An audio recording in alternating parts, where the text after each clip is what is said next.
Okay, welcome to the second part of the Cutler Bay Candidate Forum for the mayoral candidates. We have three candidates. Javier, I'm going in alphabetical order.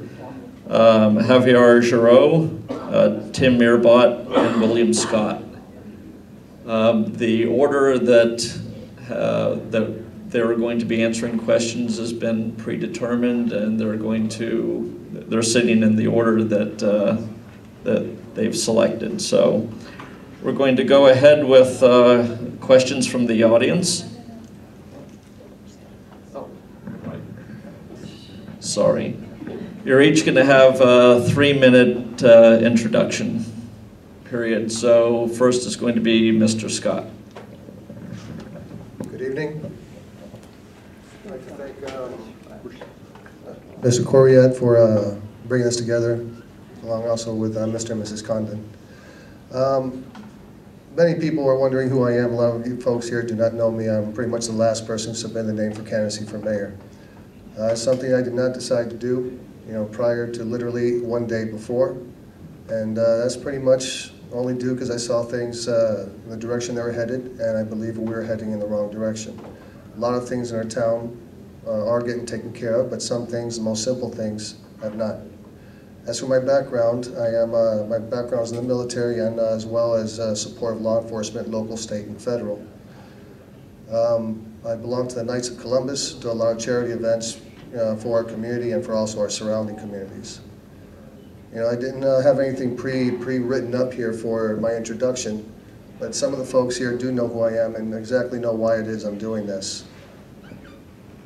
I've spoken before with Mr. Giraud and Mr. Meerbott. I find them to be great gentlemen. I think we all want to do a good job. We just have different directions of where we want to take it. And what I want to do is fix what's broken before we grow any further and any quicker than we currently are. We have a lot of things that we have to do within our communities that need to catch up with the exterior of our community, such as safety, such as the roads, as Mr. Corriette brought up, the sidewalks, which are very important. In my neighborhood, there's already been one child who's lost his life because of, there's no crosswalks that are set up for our children when they get out of the schools or for the kids who walk from the schools to get to their house. Simple things that have not been done, things that need to get done. I don't mean any bad will towards the other gentlemen that are running for candidacy for mayor here. The only thing that's important to me is that the job gets done. I'm not a person, I'm not for sale. I don't belong to any PACs. I've turned down PACs. Actually was offered help by one former politician. And he came to me one time and told me that, well, in order for you to get these changes done, you have to understand you need to work in the gray area. That was exactly what he said to me. Well, my response to him was, no one ever benefits in the gray area.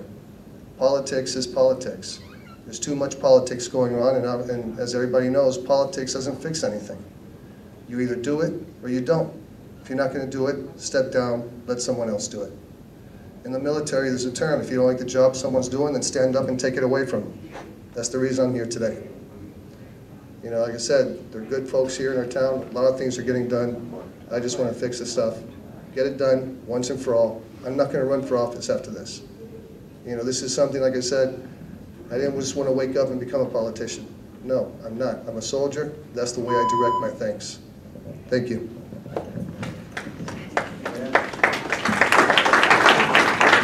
All right, now Mr. Giraud. Good evening. My name is Javier Giraud. My wife and I moved here in 2012. We love Cutler Bay. We love that it's quaint and a simple town. I ran 2 years ago for vice mayor. I was reluctant to run this year again, but since I ran for vice mayor, nothing's changed really. My platform hasn't changed from 2 years ago. Our town is running a deficit, an annual deficit. We are depleting our reserves. Something has to be done to fix our budget. We can't keep raising taxes and depleting our reserves. It won't work. My platform, or my idea to fix the budget, is very simple. We need to sell the town hall. We should have never purchased a 78,000 square foot town hall. And it's running at a deficit. of between $500,000 and $700,000 a year, or $50,000 to $60,000 a month we are losing in tax revenue because it's not fully rented. When they purchased the building, the largest tenant had 1 year left on its lease, and they decided not to renew that lease. The purchase should have never been done without a contingency that that largest tenant is staying for another 5 years. I think we can stop the bleeding by selling the town and leasing back the office for 5 to 10 years, and within those 5 to 10 years, pick a place and build our own town hall that can withstand a Category 5 hurricane if need be, where our town officials are not hiding at Cadillac because they do have storm shelter, or their building is used as a storm shelter. Another issue I have, traffic. There's not a lot that the town can do for traffic. Traffic has to be done. It's a regional issue, state, local, county in particular. We need Metro Rail down south. We were promised Metro Rail. It's not going to happen. We know that. I think that's clear.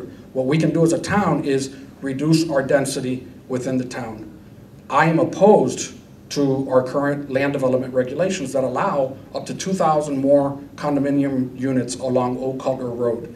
We need to amend those land development regulations to not allow 4-story buildings along Old Cutler Road. It's a historic road, 1 lane each way. We can't afford another 2,000 condos along that corridor. And the answer, I was opposed to the $40 million bond. The answer isn't the town buying everybody's land up. The answer is changing our land development regulations to prohibit it. Do it now before the developers submit their applications. I hope that after you hear and see my platform online and in the mailers, that I can get your support. I respectfully request your vote. And I don't think the town's in danger if any one of us wins. We all have the same interest, which is the best interest for the town of Cutler Bay. Thank you. All right, now Mr. Meerbott. Thank you.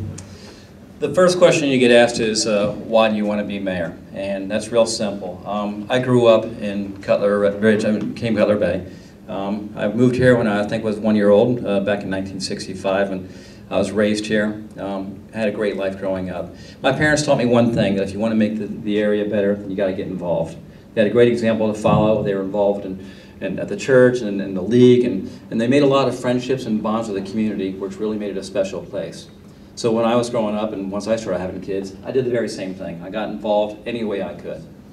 When the town incorporated back in 2006, I was looking at how the county was really taking care of us, and in summary, they weren't. They really didn't. We were the red-haired stepchild. They didn't care what was going on down here. We only had 1 or 2 people representing us in the county commission, so we got involved. I ran for council, and I was the first ever elected city councilman to the town of Cutler Bay. And that makes me proud, again, because this is my hometown. That first 4 years on the council, we did a lot of good things. The response time for the police was horrendous. I think it was somewhere around 12 minutes or so for the average call. We significantly increased our police force, reduced that incredibly. We made beautifications to the roads, Old Cutler Road and Caribbean Boulevard, and just started moving the town in what I consider the right direction from where before. I think almost everybody would agree we're better off today than we were when we started. And that's why I want to continue to get back involved in government. I don't know if many of you know, I was a councilman for 4 years, and I ran and I lost an election. And I didn't get right back into it because my wife was diagnosed with colon cancer, and I had to go ahead and battle that. Well, she battled it, I just stood by her side. And unfortunately, she lost that battle a couple years ago. But me and my sons, we still live here, and we still want to be a part of the community, want to make sure that we continue moving forward. So that's why I'm running for mayor. Out of all the candidates, I'm the only one that has any experience on the council or with the government. It's not just about having ideas, it's about bringing people together to move the town together. You can't get 1 vote out of 5 isn't going to do you any good. Everybody has to get on board. And we have to expand it beyond our city. I founded something called the South Dade Coalition, which brought all the elected officials from Coral Gables all the way down to Florida City, and we met once a month to talk about the global issues in South Dade, not just the city of Cutler Bay. Because that's what we need to do. We need more power to deal with the other parties that are fighting for the funds for Metro Rail or transit or any other things that we need that. The Herald made a comment in their December I think it was December 8th, 2011, how that was December 2008, December 11th, that was a good idea to bring people together. That kind of fell apart when I left, and I want to reinstitute that. We need to work together with every other city, with our county officials, to bring the improvements that we need. We need rapid transit down here. Traffic's horrendous. I have ideas that we can go ahead and slow down the growth and the uncontrolled growth, which is contributing to that traffic. We can't just let it go down into Cutler Bay. We've got to work and stop it everywhere else as well. I have plans to do that, and hopefully if I have your support, we can get that done. Thank you very much.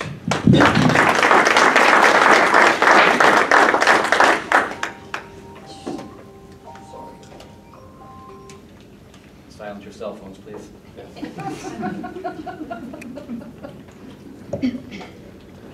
All right, now we're going to be taking, asking questions submitted by the audience. Each candidate will have 2 minutes to answer. We're going to start with Mr. Scott. Cutler Bay has experienced booming growth. Many feel that we are losing our small town feel. What do you plan to do to make sure that the few remaining undeveloped parcels will be used for the public good rather than for more overdevelopment that will just further overcrowd our roads?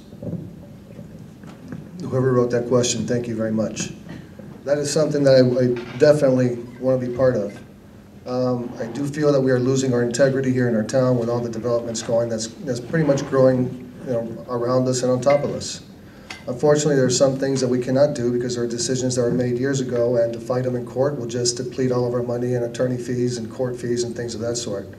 What I would like to do right now is to pause any future development until we fix what's going on in our own areas. It's important to maintain our integrity, the friendships, the families, the kids, everyone who shares time together, to keep those things strong. When it comes to the green spaces, we need our green spaces. We're turning into a concrete jungle. Miami-Dade, they want to take over our area pretty much because all we have is a lot of green spaces. We want to purchase more. We have folks here who are involved every single day, in trying to maintain these things and protect them. The only way that anything is going to get done here is with everybody's participation. Everybody who's here, those who are not here, to let your neighbors know. The only way anything is going to get done, it's not going to be just by myself. It's not going to be just these gentlemen right here. It's going to be every single resident in our town. If you want to make a change, you need to stand up. Not one person is going to be able to fight a battle for 46,000 plus residents. We can always complain about it, but if you truly believe in something, as much as I do, and I do believe in the naturalness of our area, the green spaces, the bay that, Mr. Meerbott, Mr. Giraud and I, we also been discussing about how we can, get more access to the bay. We are a small community in a big city, and the only way that anything is going to get done, and your voice is to be heard, is by making them loud, standing up. I'm not much of a public speaker, so please bear with me. But we need to slow down the development. We don't need more construction in places that there is not.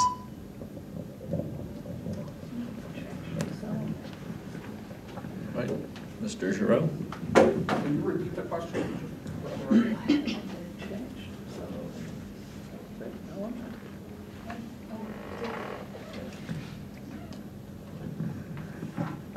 Right. Cutler Bay has experienced booming growth. Many feel that we are losing our small town feel. What do you plan to do to make sure that the few remaining undeveloped parcels will be used for the public good rather than for more overdevelopment that will just further overcrowd our roads? Well, I go back to our land development regulations. Don't let the owners build to maximum capacity. Our code allows 250 units per acre near the town center. Imagine a developer building 500 units right there next to the town center, the number of cars that we are going to encounter because of it. So we need to change our land development regulations. There's also something in the law called exaction, or it's a term where the town council or the town extracts concessions from developers, where if you want to build this, you must donate this. We can't stop the developers from building on their land. We will be sued. We will be in court all year, and we will go bankrupt if we stopped development. But we can control it, we can limit it. Ms. Condon is very familiar with the Burt J. Harris Act, which Tallahassee passed, and it gives property owners the right to sue the town if the town passes a law that diminishes the value of their property. So we just are not in a financial position to do that. We are not in a financial position to purchase all the vacant land that is available. That $40 million bond would have been over $100 million after you amortize it for the 30 years we're paying it back. Our town can't afford that. We are a working class community with a large retirement population that lives on fixed income. Thank you. All right, Mr. Meerbott, would you like us to reread the question? Yes, please. All right. All right, Cutler Ridge has experienced booming growth. Many feel that we are losing our small town feel. What do you plan to do to make sure that the few remaining undeveloped parcels will be used for the public good rather than for more overdevelopment that will just further overcrowd our roads? You know, right now, anybody that wants to develop any land has to meet some certain requirements. They have to do traffic studies. They have to submit a lot of things to the city to show that they're going to be in compliance with what our laws are. And as Javier mentioned, our LDR does allow them to do certain things. And quite honestly, if we change that now, they already have the rights to go ahead and sue us for the change in value, even if they have not submitted a site plan. So the horse is out of the barn on that, so to speak. So what else can we do? We have to be a little more creative on ways that we can approach this. Right now, when somebody wants to build in the town, they have to do a traffic study. However, the traffic studies are paid for by the developer, the land developer, and submitted to the town. The method that they do the traffic study is, quite honestly, it's a farce, the way they count cars. And now if we're at an F level, then they wouldn't be allowed to build. So you'll get a traffic study showing that it's at a C level because they'll count cars going through an intersection, and 20 cars go through. It's not very busy. Well, that happens to be at 8 o'clock in the morning down Old Cutler Road where only 6 cars can get through when anyone passes the light. So it's a false traffic study. First thing I would do is go ahead and get rid of the county's method of traffic study and have the developer pay the town to have the traffic study done. Then I'd also change the definition and the count of the cars, and whether a road is an A, B, C, D, or an F, based on the real volume of traffic going through, taking into consideration the backed up traffic and traffic jams that are going on. As far as obtaining land, I think it's a good idea to obtain the green space. Now, I'm not saying you just have to turn it into a park. Those 9 acres in Old Cutler, you know, when I first started the council, I thought it'd be a beautiful place for a town hall, a town park. Maybe that's where we should go. The long-term investment over 10, 20, 30, 40, 50, 60 years would give us something, a signature place for our town. Right now, we don't really have a signature place. We don't have a central park. And you go to Coral Gables, they have that area there. We have nothing like that really to delineate what Cutler Bay is. So, you know, there are other options. We just need to go to explore them all. It's not all cut and dry, but you really need to bring people with different ideas together. Yeah. Thank you.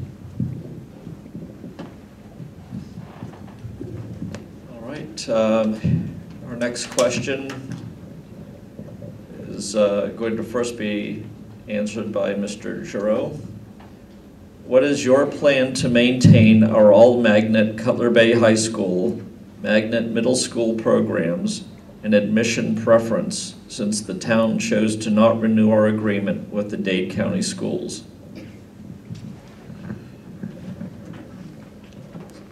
For purposes of disclosure, my wife teaches at one of the magnet programs at Cutler Bay Middle School. She teaches part of the COAST program there.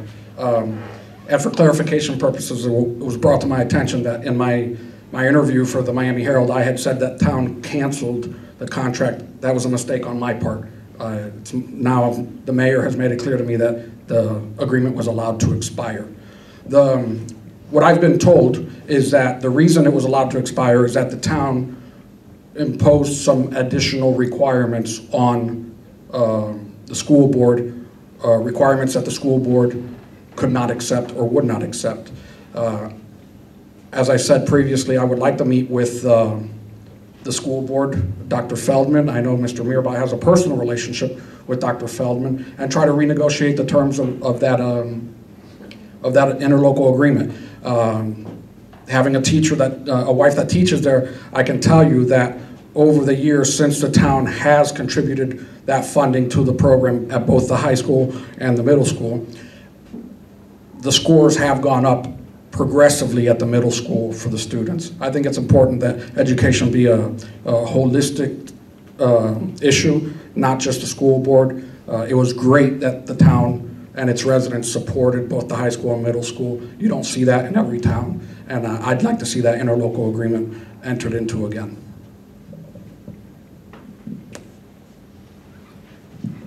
All right, Mr. I hate to ask Meerbott, to repeat it, but yeah, you want me to repeat the question? if you could, Tom. All right. What is your plan to maintain our all-magnet Cutler Bay High School, magnet middle school programs, and admission preference since the town chose to not renew our agreement with the Dade County schools?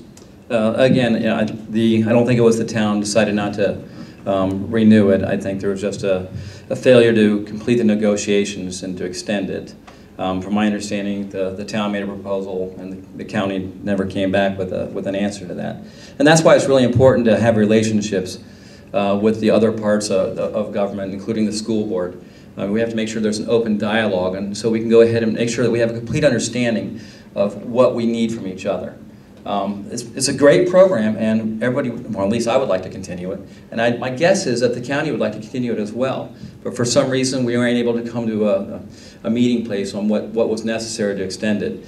The school board would like us to contribute more funds towards it. We would like more students from Cutler Bay to go to it. So the meeting of the minds never happened, and that's just got to continue. The negotiations need to be reopened up.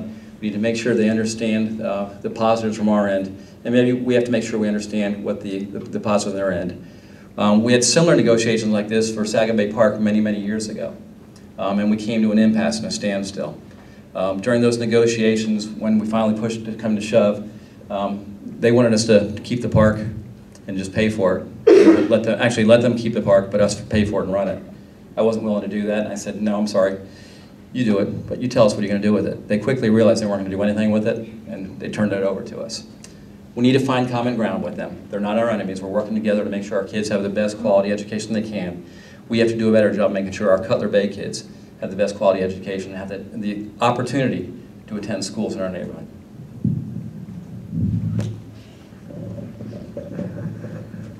All right, Mr. Scott, do you want me to read I'll read the question again.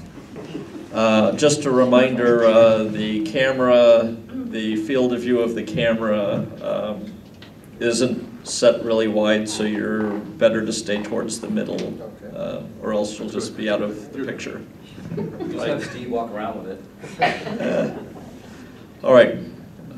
What is your plan to maintain our all-magnet Cutler Bay High School, magnet middle school programs, and admission preference since the town chose to not renew our agreement with the Dade County schools?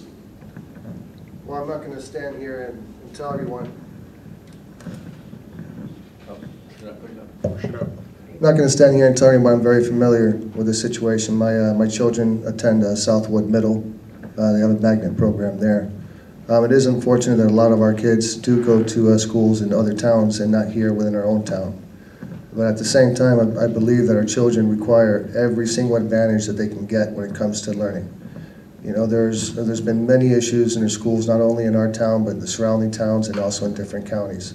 When it comes to magnet programs, when it comes to the IB programs, these are programs that should be available for our children, without asking for it, without begging for it. You know, yes, we do have to speak with other people and communicate with others to get things done.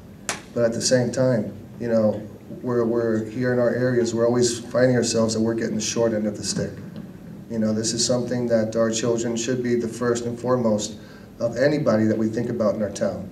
Regarding safety, regarding education, regarding the quality of life.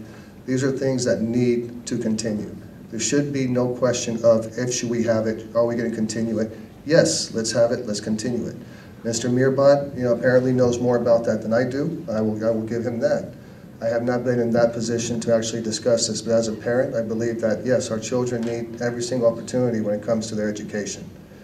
It's not something that that should be voted on. It should be something that is there and that is given should be reinstated, and it should be supported, not only by our elected officials, but also by the residents who elect our officials. Mr. Meerbott has those connections, does know them on a personal basis, and that's one thing that we should use, not only Mr. Meerbott's, Mr. Giraud's, or the councilmen who are being elected.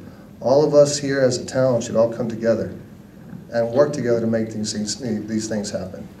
You know, I'm not a politician, I'm not silver-tongued. These are just things that, you know, we live here, we pay for it, we should make it happen for everyone.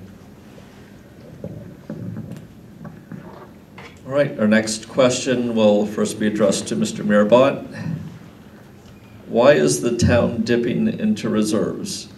This is a budget question. Millions of dollars.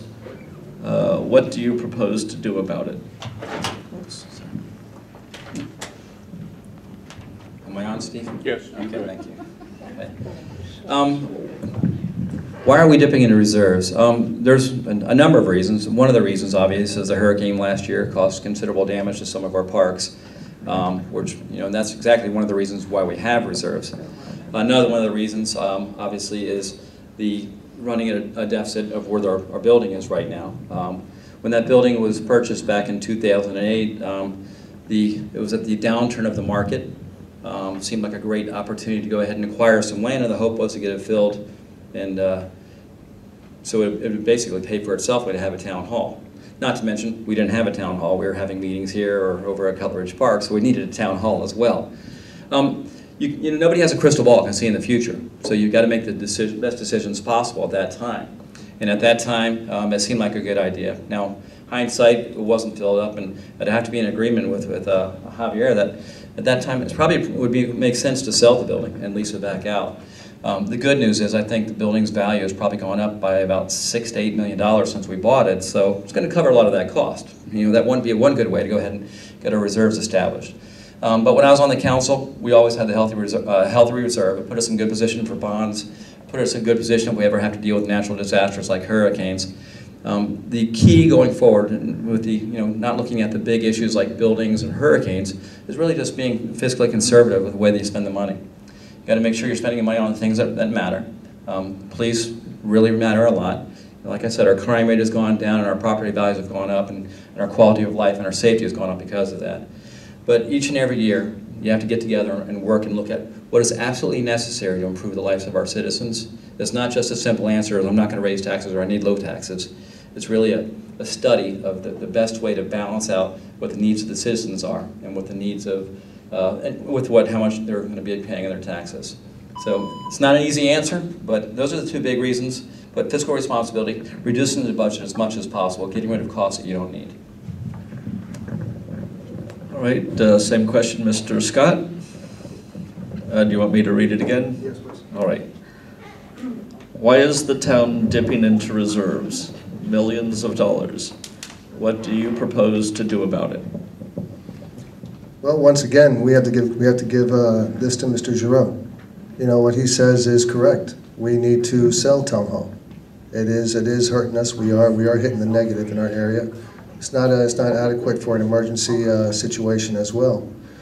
One thing is during the hurricane, as Mr. Meerbott spoke of, we tried to use that as an emergency operations center, but the communications were down. You know, what Mr. Giraud said is that, yeah, we could do one thing and then later on build a better town hall. We had to use the Mercedes-Benz dealership for our law enforcement to basically house themselves and communicate with each other. As a town, we have to call ourselves self-sustaining. We need better than that. What I have one plan as regards to that is a community center in one of our parks that can also be doubled as an emergency operations center, which we can have communications already set up there that can house our local police, FEMA, and things of that sort that can also be used as an emergency distribution site. I have experience in EOCs.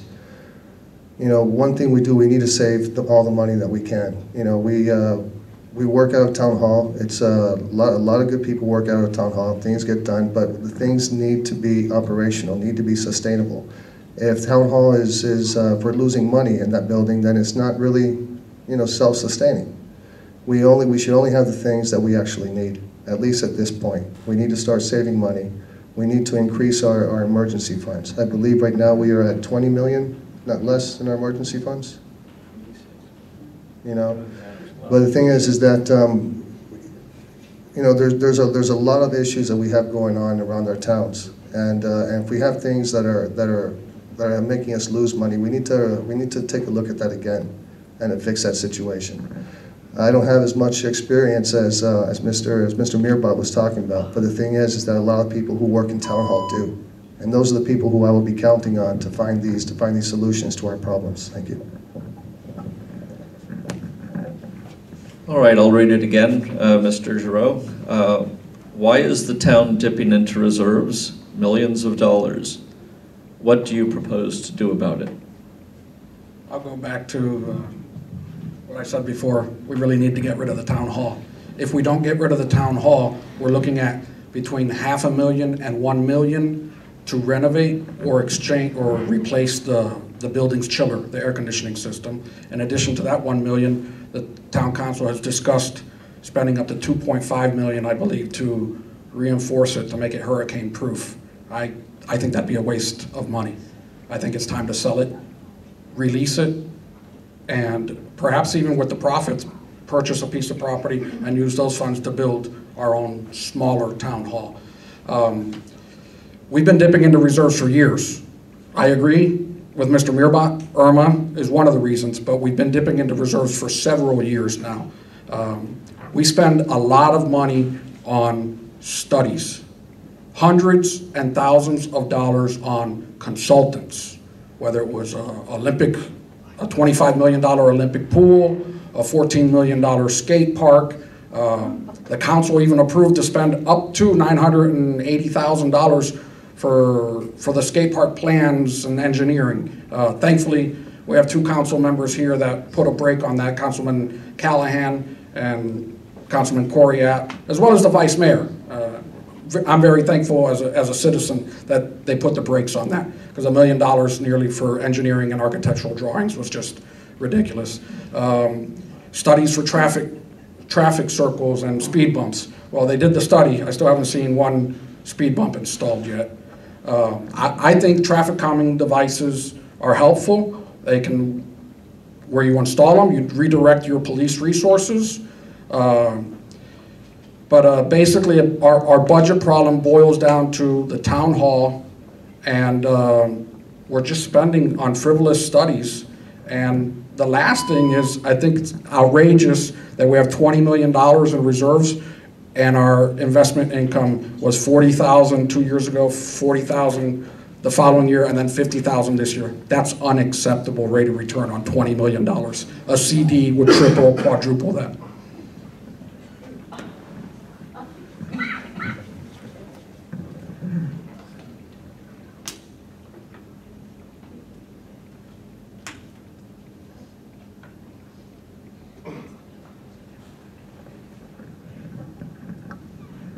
All right, our next question will be asked first to Mr. Scott. Should the Park and Recreation Department of Cutler Bay be self-supporting? So I guess they're asking if the programs that held at those parks should pay for themselves. Thank you. Yes, it would be nice. It would be real nice, but we need the traffic. We need all the foot traffic we can to basically to help our parks support themselves.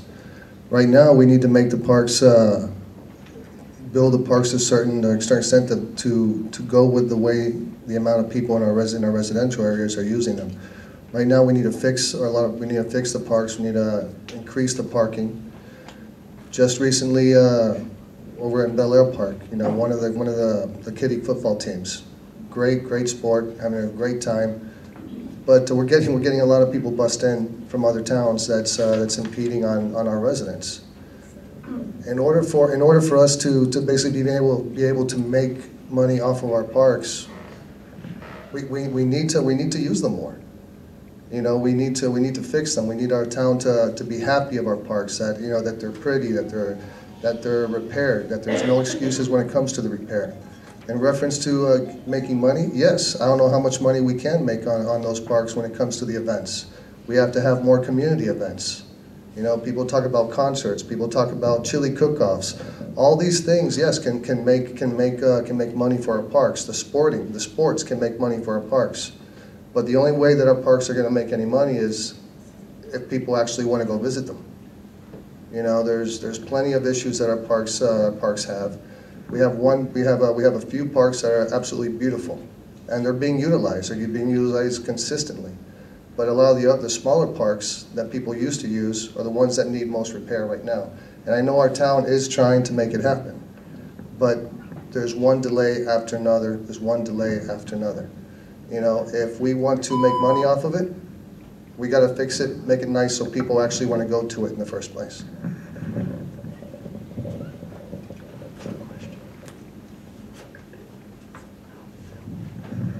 All right, Mr. Giraud.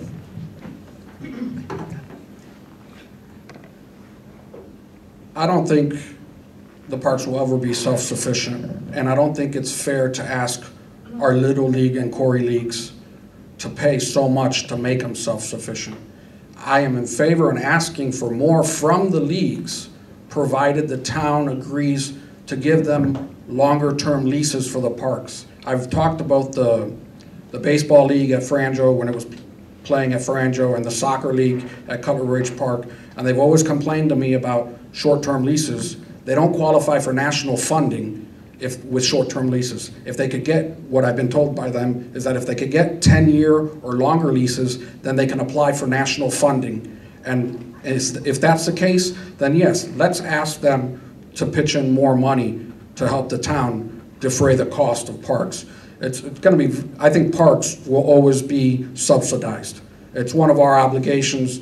It's one of the government's obligations to provide services. But there's nothing wrong with asking more of the leagues, whether it's they cut the grass at their expense, pay more in rent. But let's give them longer term leases before we ask them to pay more. Really, the only self-sustaining parks here in Dade County are Miami-Dade County's marinas. They are money makers for the county, and they are all self-sustained based on the boat slip leases. Mr. Meerbott. Could you repeat it one more time, Tom? I apologize. Yeah. And I got to No give problem. Steve time to get me on camera. All right. Ready? Yeah. All right. Should the Park and Recreation Department of Cutler Bay be self-supporting? One of the primary responsibilities of any government is to provide the happiness of its residents, which includes, I think, the health of its residents. That's why it's important to have a vital parks program. It's not just about the leagues, it's about the ability just to walk around a track or to have a pickup game of soccer. I mean, there's a lot that goes into our parks department. So asking it to be sustainable is going to be really hard to measure. So I would say no, I don't think it's a requirement. Each and every one of us in this town pays taxes, and our parks are part of the, get a portion of that taxes to be run. So no, it doesn't have to be sustainable. Now, however, we do have some leagues that are using our parks, and quite honestly, some of these leagues are running at a profit. I think that's kind of gone overboard too much. Back when I was growing up in this town, and I played in the football leagues here, and I played in the baseball leagues, and they were neighborhood leagues. So almost everybody that played there, you made your friends, and they lived on the same block. The fees weren't exorbitant. But now, really, we have a lot more travel programs coming in. There's programs, the people that are running it are making a profit while running it, and I don't think that's right. If anybody's going to be making a profit off the parks, or at least getting the funds for using the parks, it should be for the town. So I would advocate for some changes in the way that portion is run.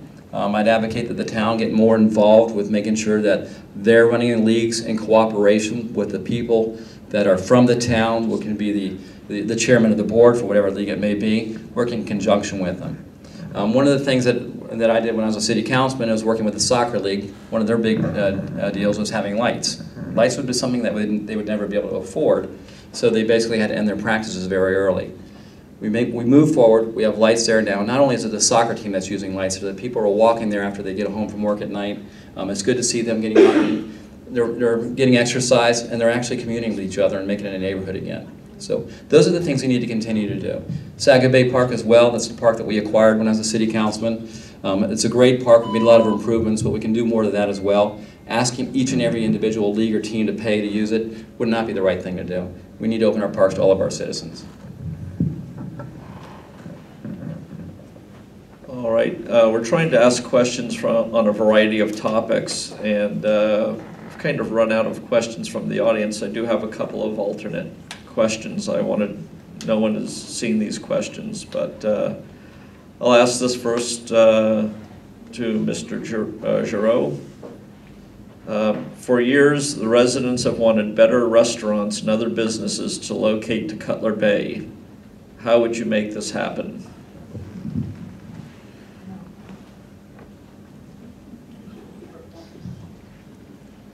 I don't think the town should be subsidizing or providing incentives to corporations to come to Cutler Bay. The size of our town, it doesn't make sense. What can happen is the current administration for the last 4 years really hasn't approved much construction in this town. There are 3 restaurants that I have personally spoken to the owners. Cafe Luna, which is on 87th Avenue and Sunset Drive, East Las Canarias owner, which is on Bird Road and 137th Avenue, and she also owns La Finca, which is on Coral Way and 147th Avenue. Those 3 restaurants are higher end restaurants compared to what we have here. And they've all said they would be interested in coming to Cutler Bay, and they want to be along Old Cutler Road, but not in the existing shopping centers that exist. Those shopping centers are pretty old, and they don't want to be there. So I think when the new Publix shopping center opens, I think that will bring some restaurants here, if it ever gets built. They do have some out parcels, I believe, that they're required to build. They'll be leasing it. I think with that, we'll bring some more restaurants to town. I've heard a lot about Bonefish Grill and the national chains. They're not coming to Old Cutler Road. That's a 7-figure investment for a franchisee, and the traffic counts don't justify that type of restaurant on Old Cutler Road. Perhaps on US 1 you might get one, but centrally located, it's going to be probably a mom and pop type restaurant, but there are mom and pop upper end restaurants that I think will come once that new shopping center is built.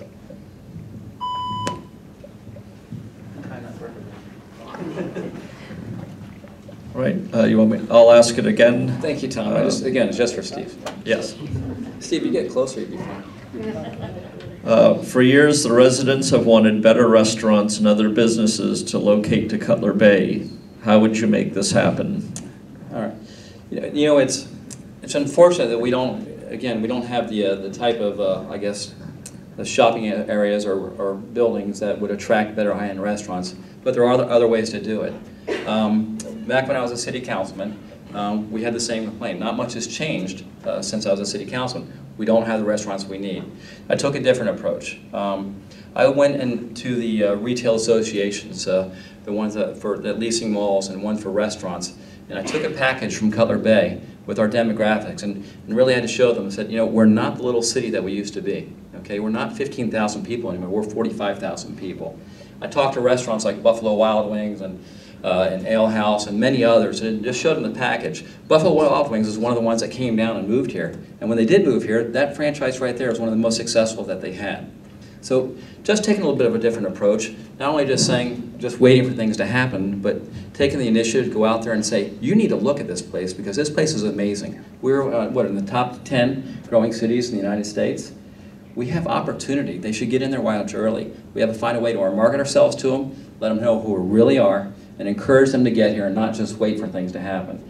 I did that back then, and I'm going to go ahead and do that again if you make me your mayor. I'm going to make sure I reach out, though, explain how wonderful we are, what kind of wonderful people we have, and that we're hungry to go out to eat someplace and have some nice social time with our family and not have to drive a half hour to get there.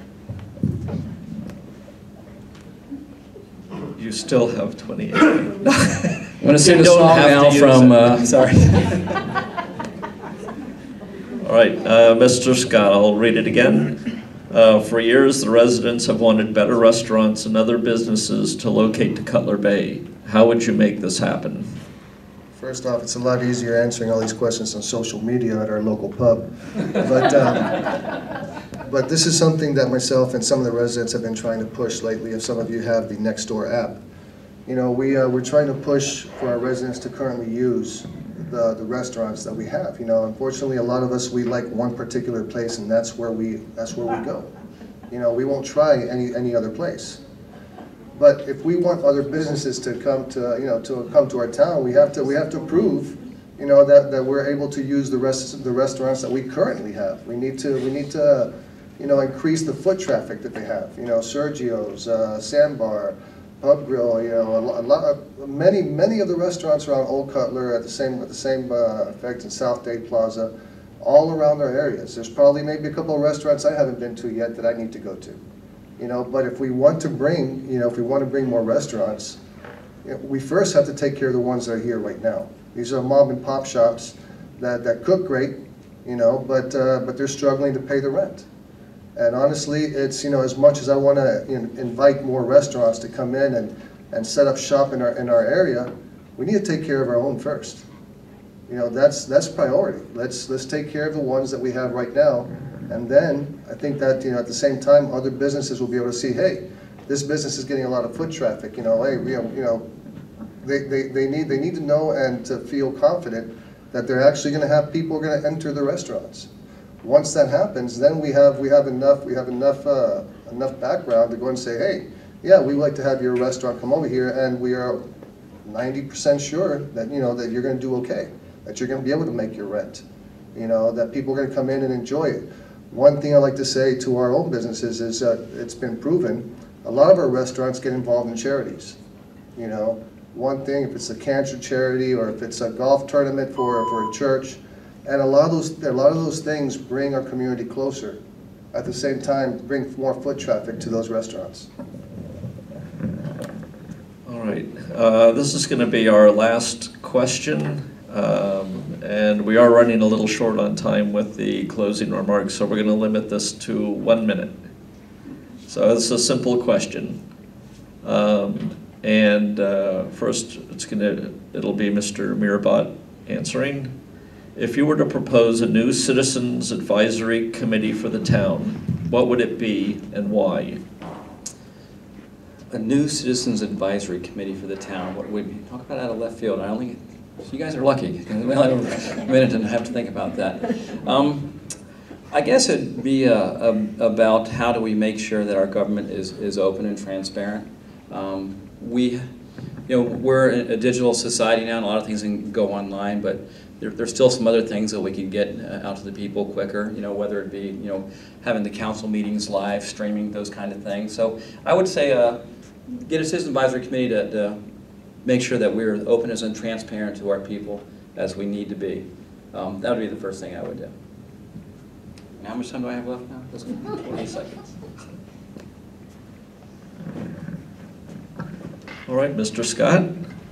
If you were to propose a new Citizens Advisory Committee for the town, what would it be and why?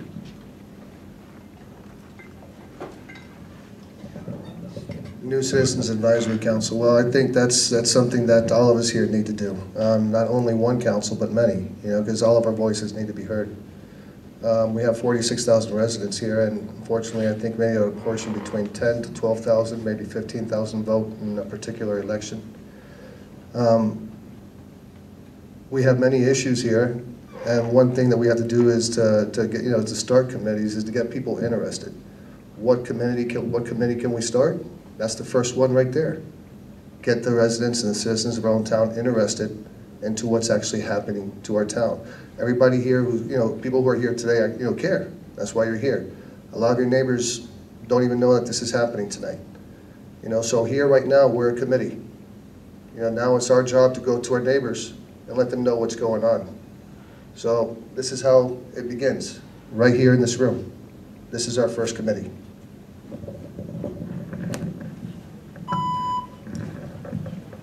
Right, now we're going to have our... He gets to go too. Sorry, Mr. Giraud. If you were to propose a new citizens... I'm trying to rush it along, so sorry. If you were to propose a new Citizens Advisory Committee for the town, what would it be and why? I haven't given the question much thought. It is out of left field, but I would say a diversity committee. We live in a very diverse town, and I don't think it's reflective. Don't get me wrong, I love buffalo wings and chili, but maybe a diversity committee, and we can incorporate all of our Caribbean friends and neighbors and include other themes at some of these annual events that the town has. And now we will start our conclusions. Mr. Meerbott, you'll have 3 minutes. Well, I got 20 seconds from earlier as well. There is no carryover. It's not like your cell phone. It's not like a cell phone plan. So. Okay. You know, I think William said it best that, you know, we all care about our town. So really what's going to differentiate us from each other. And I think the most important thing would be experience. The leader of the town should be somebody that's had some experience in it. The intentions may be well, they may be smart, but if you haven't actually done it, you really don't know how to navigate it well. And quite honestly, when I was a councilman, there was some learning going on involved during my first 4 years. I learned a lot back then, but I know now that I've got the experience necessary to not only deal with the citizens, but to deal with the other councilmen, to deal with the staff, but most importantly, learning how to deal with the other bigger issues which really affect our town, dealing with the county, dealing with the state, dealing with the federal government. When I was on a council, I went to Tallahassee, I went to Washington, I met with our congressmen or our senators, and really made sure they knew about us and what our needs were. We pay a lot of tax dollars that flow out of our county, I mean out of our city to the county, to the state, to the federal government. We have to make sure that we do a really good job of bringing those things back to our community again. When you have shovel-ready projects, let them know that we know what we want and that we're ready to move on it. With my experience, I think that I'd be the best candidate to go ahead and address the traffic issues, to address the growth issues, to continue working with the South Dade Coalition to make sure that we work as a unified team to address the issues that are affecting not just Cutler Bay, but all of South Dade. The Metro Rail debacle, the things that we were promised 12 years ago that we never saw, all the plans that we made hoping to work in unison with the county government that they kind of pulled out under the rug from us.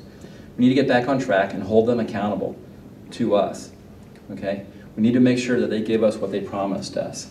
I think I'm the best candidate to do that, and I would ask that you go ahead and give me your support. And I'd like to say, you know, these gentlemen here, I've been in these things before where they can get rather ugly and nasty, and where you focus on qualities that are not real or not there.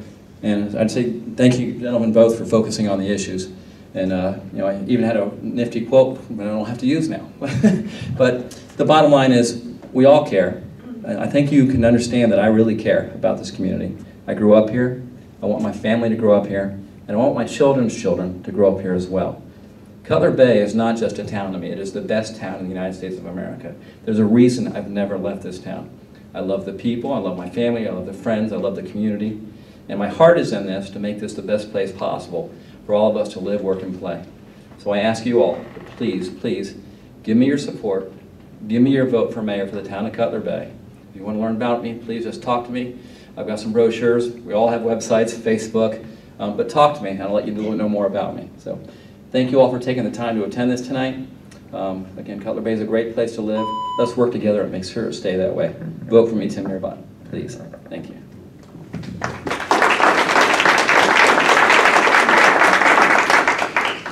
All right, Mr. Giraud, you have 3 minutes. I think all three of us here are qualified for the position. I do have government experience. I worked for Miami-Dade County Commission for many years, full-time. Mayor, councilman, it's a part-time job.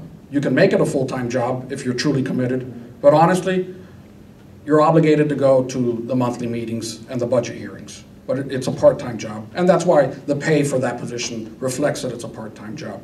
I have extensive government experience when I worked for Miami-Dade County, whether it was drafting resolutions, ordinances, evaluating, analyzing the county budget. I was there, unfortunately, when Alex Pinellas was mayor and that famous half penny was stolen from us. But I think we're all qualified for the job. I think my legal background gives me an advantage. I think there's things that this town has done that, because there's not a legal eye on it, is an issue. I think I get that the town wants to beautify, but they recently replaced the local bus benches or bus shelters that used to accommodate wheelchairs to a much nicer, honestly, looking bus shelter that no longer accommodates a wheelchair. It just has a bench for people to sit. I saw a gentleman in a wheelchair under a monsoon. He could not get coverage. I think it's a violation of the ADA. I may be wrong, but I will look at things with a different perspective than the average person. And I think that's an advantage. The town is currently being sued by a resident because the town imposed tens of thousands of liens upon his property. Now, why the town attorney allowed this to escalate to the point it did, I don't know, because in Florida, town fines, code enforcement liens do not attach to your homestead property. And when the town put these $70,000 approximately in liens on this person's property, they don't attach. And now he's suing us because, he's suing the town because he wanted to sell the house. The town refused to release the liens. And we'll see what happens, but the Florida Constitution and statutes clearly say the town should lose on that one. And those are things that I will see beforehand because of my legal experience. I want what's best for the town, just like these gentlemen do. I think I'm the best candidate. I respectfully ask for your vote. After you look at my platform, my website will go live this Friday. You'll be receiving some mailers on my position, and to be quite frank, on Mr. Meerbott's prior service with our town. And again, thank you for being here. And I want to thank Mr. Scott for your service to our country. We really appreciate the veterans in this country. And one last thing, tonight is Wing Wednesday at the Sandbar.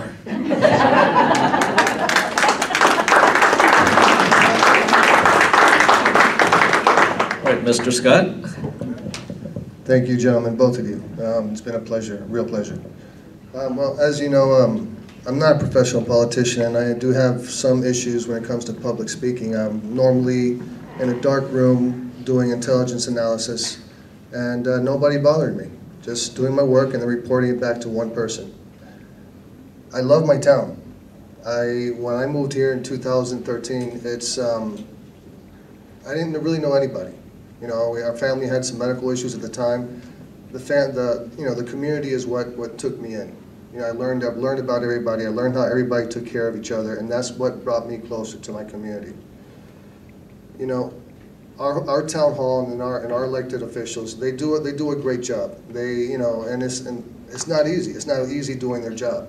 You know, honestly, if someone else would do it, let them do it.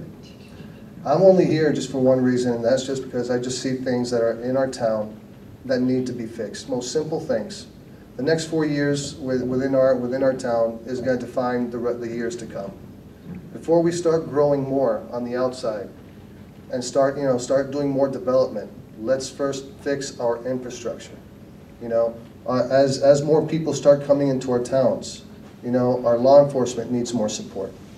You know, there's been some break-ins and things of that sort.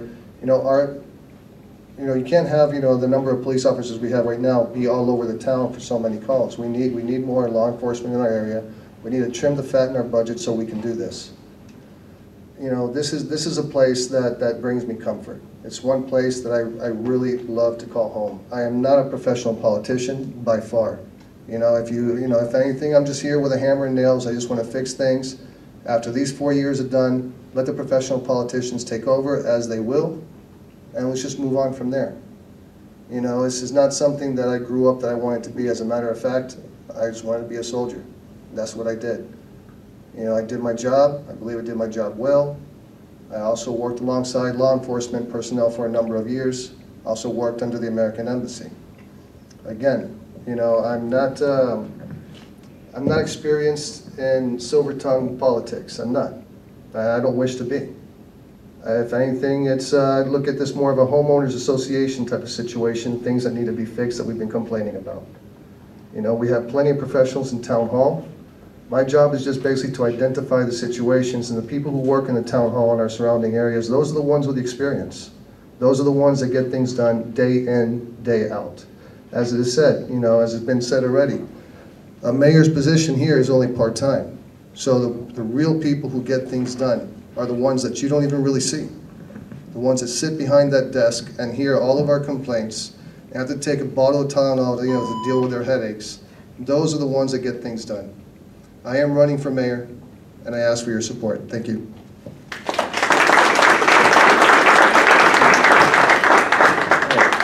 This concludes the forum. I wanted to give a big round of applause to the candidates.